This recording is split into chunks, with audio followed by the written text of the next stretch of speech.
Last time on Saffy Sprocket, I ended up in the unfortunate situation where I got my right leg stuck between my foot peg and a tree. I tried to pull my leg out from the bike, but it was well and truly wedged in there.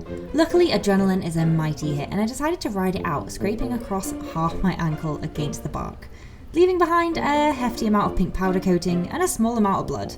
As I carried on riding down the road, whilst I could feel the blood dripping down into my sock, as annoying as it wasn't quite big enough to raise any of alarms, so I just carried on with my trip.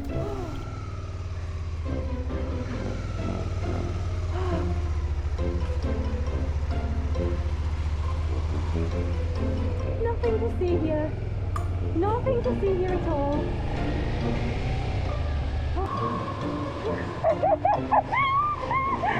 Oh dear.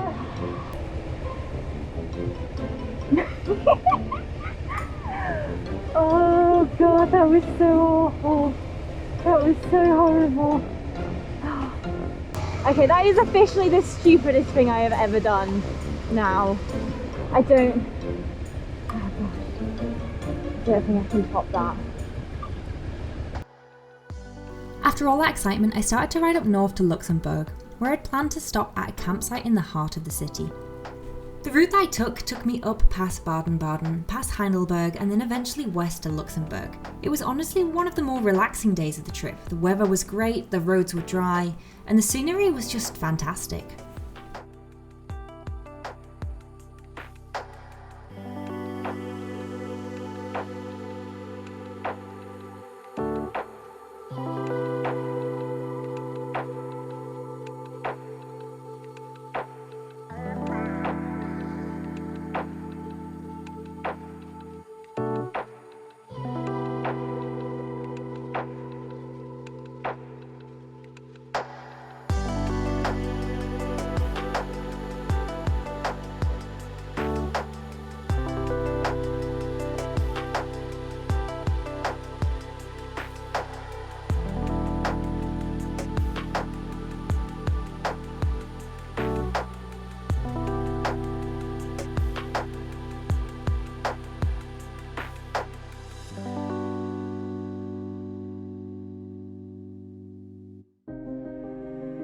When I eventually arrived at the campsite, the reality of the situation suddenly hit me.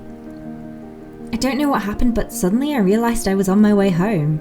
I had less than 2 days until I'd be boarding the ferry back to England.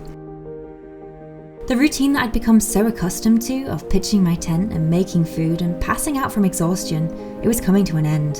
And sure enough, I'd be back on the train commuting to work at 9 AM once again. Weirdly enough, time seems to go slower on the road.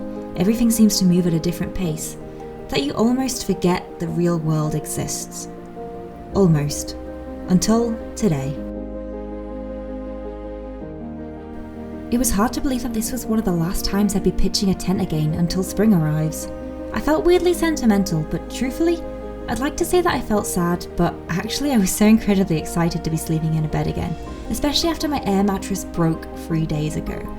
It actually wasn't until I got home that I realised what I was missing.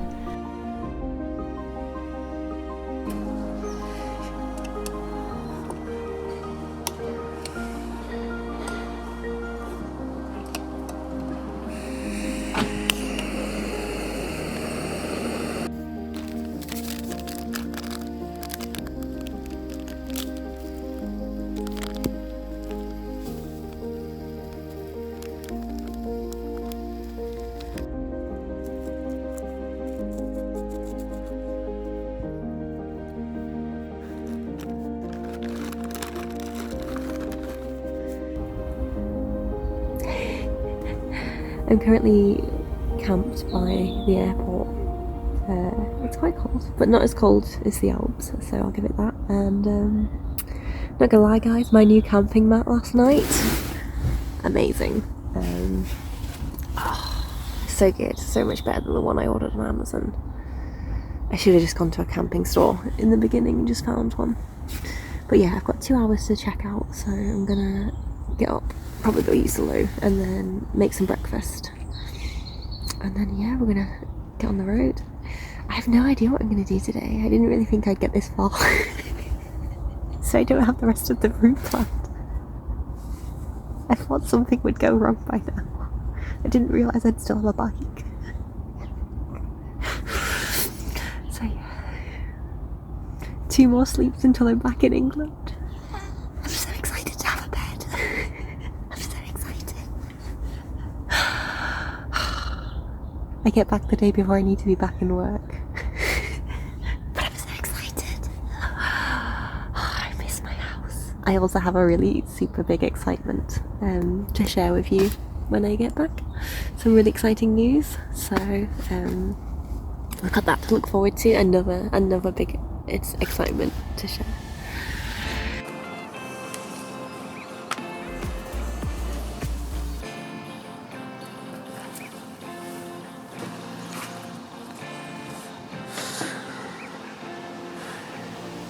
Good morning! Hello everyone! We are currently en route to the coast and I am so excited because I'm so close to going home. I feel like I haven't been home in forever. I'm so excited. I'm so excited. I can't wait to sleep in my own bed, drink my own coffee, cook my own food again. Such luxury. As I continued west through Belgium, the weather started to take a turn for the worst, but absolutely nothing could destroy my newfound excitement. I felt so incredibly excited to stand on the edge of the coast, look across the ocean and get a glimpse of the tiny island I called home.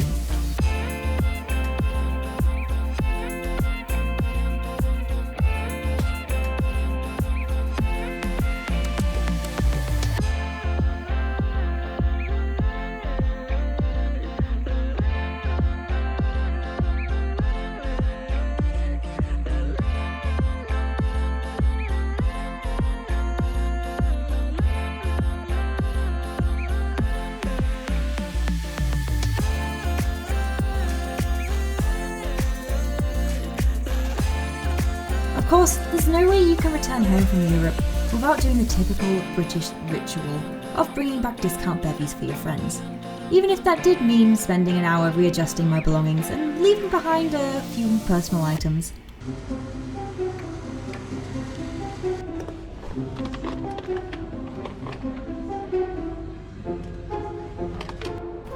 Fortunately, all those years of playing Tetris came in handy, and I managed to cram 8 litres of Polish potato vodka into my luggage from the duty-free shop before eventually I got the joy of sitting in standstill traffic for the rest of the afternoon. When I did eventually get out of the traffic, I then, of course, knowing my luck, was hit by rain.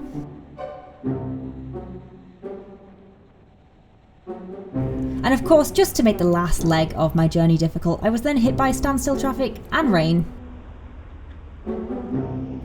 I eventually made it to the Belgium coast just before sunset, where I was greeted with not just more rain, but the additional issue of trying to find a campsite that wasn't fully covered in mud.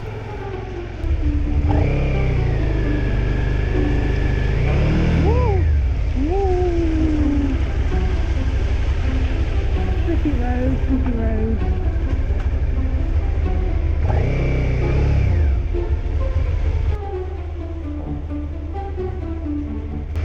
Is this a campsite? Oh my god. I feel like it's not.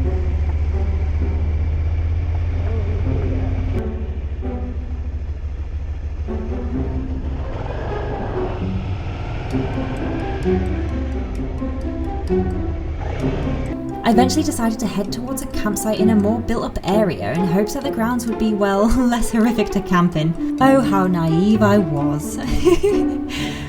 As my bike slowly started to dissolve into a mud bath, I sat beside it trying to cook in hopes that I wouldn't consume too much mud in my meal.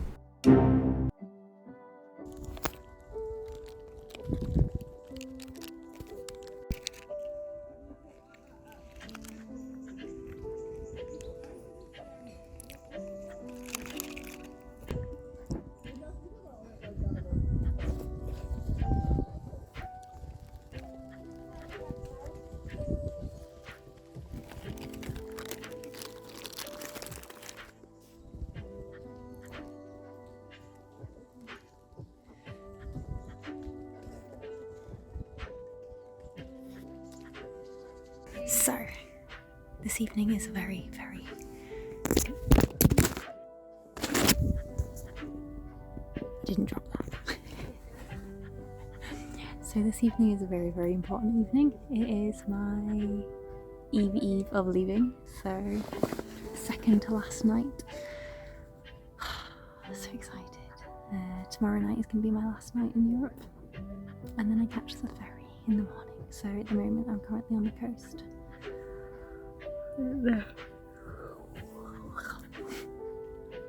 So I'm currently in South Netherlands by the coast. Tomorrow I'm going to follow the coast road all the way up to Amsterdam, and then I'm going to find a campsite outside Amsterdam, and I'm just going to have a nice chill day. So I'm gonna, just I'm so excited to go. So excited just to have a bath